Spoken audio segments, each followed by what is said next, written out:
करता हूं। मेरे साथ यहाँ पुंछ की म्यूनिसिपल कौंसिल के प्रेसिडेंट साहब बैठे हुए हैं और पुंछ के म्यूनिसिपल कौंसिल के सभी जो काउंसलर्स हैं वो भी यहाँ आए हुए हैं। जो हमारा मुद्दा था जो आज चर्चा का, वो है जो अभी प्रॉपर्टी टैक्स के बारे में आप सुन रहे हैं। सरकार ने एक एसओ के ज़रिए जो है वो प्रॉपर्टी टैक्स लागू करने के लिए 1 अप्रैल से एक नोटिफिकेशन किया है और उसको लेके जो है वो आप भी देख रहे होंगे कि सोशल मीडिया पे कहीं कुछ बातें चल रही हैं। तो चूँकि ये जो प्रॉपर्टी टैक्स है ये म्यूनिसिपल एरिया में लगेगा, तो हमारा भी ये फ़र्ज़ बनता है कि सभी काउंसलर के साथ बैठ के जो इसकी प्रोविज़न्स हैं उसके बारे में चर्चा करें और सरकार का क्या इंटेंशन है और कहाँ-कहाँ जो है हमें ज़रूरत है पब्लिक में चीज़ें जो इसके प्रोविज़न हैं उनको बताने की, उस पे एक डिटेल डिस्कशन जो है वो आज यहाँ हुई है। आपको माध्यम से भी जो है मैं कुछ बातें जो पब्लिक में रखना चाहूँगा। पहले तो ये रखना चाहूँगा कि ये जो प्रॉपर्टी टैक्स है ये साल में एक बार लगेगा और जितनी भी कंस्ट्रक्शंस जो हैं वो 1000 स्क्वायर फीट से कम है उन पे ये प्रॉपर्टी टैक्स नहीं लगेगा। और उसके बाद जब ये प्रॉपर्टी टैक्स लगेगा तो स्लैब्स में लगेगा। देयर बाय मीनिंग के जो 1000 से 1500 वाले हैं उनको मिनिमम लगेगा, ऐसे इंक्रीमेंटल इंक्रीज़ होगी। तो इसमें जो है जो लोगों का जो इकोनॉमिक स्टेटस है उसको मद्देनज़र रखा गया है और जो मैक्सिमम है मैक्सिमम उसी को लगेगा जिसका इकोनॉमिक स्टेटस भी हायर होगा, जिसका कंस्ट्रक्शन जो है वो 5000 से ज़्यादा होगा। इस किस्म की चीज़ें हैं। फिर ये भी बताना चाहते हैं कि ये जो प्रॉपर्टी टैक्स है ये जितना भी किसी म्युनिसिपल बॉडी में अर्बन बॉडी में कलेक्ट होगा वो वहीं उसके जो डे टू डे जो ऑपरेशनल कास्ट हैं उसी को ठीक करने के लिए इस्तेमाल होगा। जो उसका इंफ्रास्ट्रक्चर उन्होंने इम्प्रूव करना है उसके लिए इस्तेमाल होगा। तो उसका दूसरे सेंस में मतलब ये है कि जो हमारे जितने भी लोग सिटीज़ के अंदर रहते हैं वो किसी तरह इस प्रॉपर्टी टैक्स के माध्यम से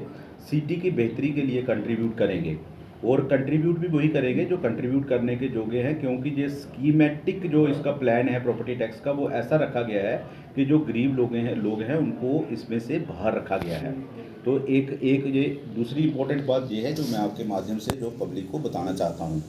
तीसरी जो बात जो मैं कहना चाहता हूँ कि ये प्रॉपर्टी टैक्स कुछ लोगों का ये कन्फ्यूज़न रहता है कि भाई ये मंथली देना पड़ेगा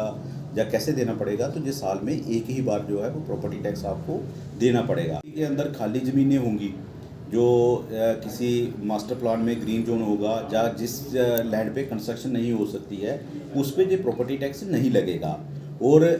जितना एरिया कंस्ट्रक्टेड होगा उतनी ही ज़मीन उसको किसी भी आदमी की जिसको हम लैंड अपार्टमेंट को बोलते हैं उस पर भी प्रॉपर्टी टैक्स नहीं लगेगा। तो अगर हम इसको डिटेल में देखेंगे तो डिटेल में देखने के बाद हमें ये पता चलेगा कि ये जो प्रॉपर्टी टैक्स है ये प्रॉपर्टी टैक्स एक बहुत ही एक मतलब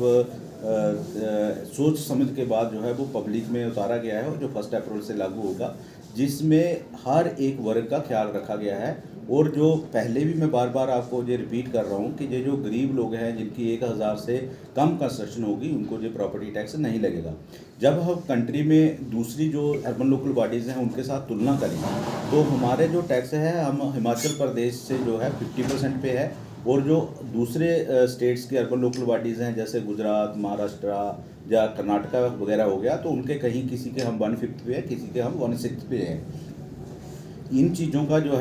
भी हमें ध्यान रखना चाहिए कि जो प्रॉपर्टी टैक्स स्टार्ट हो रहा है वो मिनिमम से हो रहा है, लेकिन एक ना एक दिन अपने शहर को साफ़ सुथरा रखने के लिए, अपने शहर को चलाने के लिए आपको रिसोर्सेज जनरेट करने पड़ेंगे जो एक्ट में प्रोवाइडेड है। और जो रिसोर्सेज हम जनरेट करेंगे वो रिसोर्सेज कहीं नहीं जाएंगे, आपकी ही शहर की बेहतरी के लिए, इंफ्रास्ट्रक्चर इंप्रूव करने के लिए और डे टू डे जो ऑपरेशनल कास्ट को मीट आउट करने के लिए वो यूज़ होंगे। वो किसी एक अर्बन लोकल बॉडी से दूसरी अर्बन लोकल बॉडी में यूटिलाइज होने वाले नहीं हैं। इसके साथ आपने देखा होगा, अगर आप सोशल मीडिया देखते हैं तो सरकार ने कुछ जो है इसके इम्पॉर्टेंट जो बिंदु हैं वो भी बना के सोशल मीडिया पे डाले हैं, जिससे लोग ये देख पाए कि इसके क्या क्या प्रोविज़न हैं, और अगर कहीं को कोई किसी को गलतफहमी है और कहीं जो अगर लोग र्यूमर्स करते हैं और र्यूमर से कुछ लोग इन्फ्लुएंस हो जाते हैं, उससे बच सके। तो मैं आपके माध्यम से यही भी अपील करूंगा कि हमने सोशल मीडिया पे भी कुछ पोस्टर्स डाले हैं, सोशल मीडिया पे कुछ इसके प्रोविज़न डाले हैं, तो सभी लोगों को इसको देखना चाहिए और किसी भी र्यूमरबाजी में या किसी भी जो है वो पॉलिटिकल इन चीज़ को हाईजैक नहीं करने देना चाहिए, किसी के जो पर्सनल इंटरेस्ट इसमें नहीं सर्व होने देने चाहिए, क्योंकि ये जो इंटरेस्ट है पूरी अर्बन लोकल बॉडी का इंटरेस्ट है और जो इसमें लोग रहते हैं उनका इंटरेस्ट है।